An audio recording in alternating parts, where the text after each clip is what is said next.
This is an interesting chapter. Sendo finally throws this smash, and what happens after this is surprising. The fight might go down a completely different path than we expected.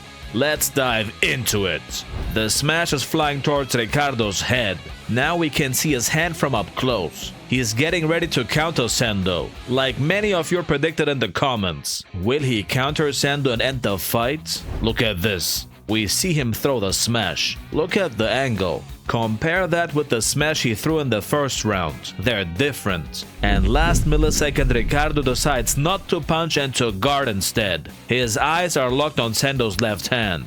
Gomu Gomu no Sumashu! Another monkey the Sendo left hand for the Hall of Fame. Damn! It's causing a storm that's so windy that Ricardo looks literally like Sendo. 1,000 needles are piercing Ricardo's face. He says, what outrageous firepower. Even without it landing, he can still feel the shockwaves. And the arena has been revived with that one punch as well. Suddenly they're cheering for him again. And there's the gong. Round 3 is over. But what's this? Sendo suddenly lets out a burst of air. Pot of greed looking ass. Then he says, "I see you in a minute." His coach says, "Good job hanging in there. Now sit and drink some water." Yeah, good job Sendo, but where have you been, coach? Not a single word from you, man. Ricardo realizes what that pot of greed face meant just now. He let loose with wild swings in order to make it to the brick. With the first smash in round 1 and the second one just now, Sendo let him thoroughly analyze the smash twice. Osaka Castle will wait. This is why he came to Japan. And the #1 priority right now is tiger extermination.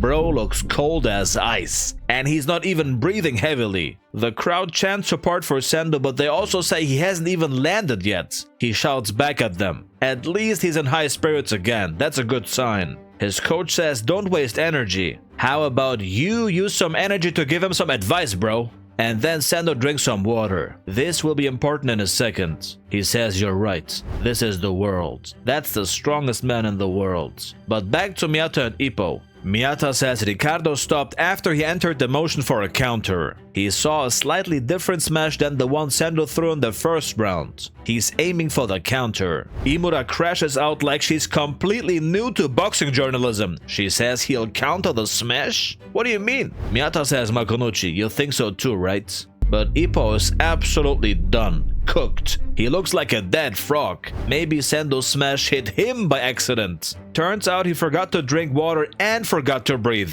He has accidentally induced a heat stroke and hypoxia. As we see the fresh and cold water bottle, he says, "What an incredible match." Now, why would this be such a big theme for an entire page? Since Ippo mentioned the heat stroke and hypoxia specifically, I can't just gloss over this. Plus, Sendo held his breath when he threw the smash combo just now. And they make the same exhaling sound effects after holding their breaths. I'm thinking Sendo is running on limited time. Plus, Ricardo will run the algorithm in 60 seconds and come back with a quantum wave function for the smash. Sendo might need to throw a smash with his foot if he wants to surprise Ricardo at this point. And the heat stroke is coming too. 2 versus 1. Someone give the man electrolytes.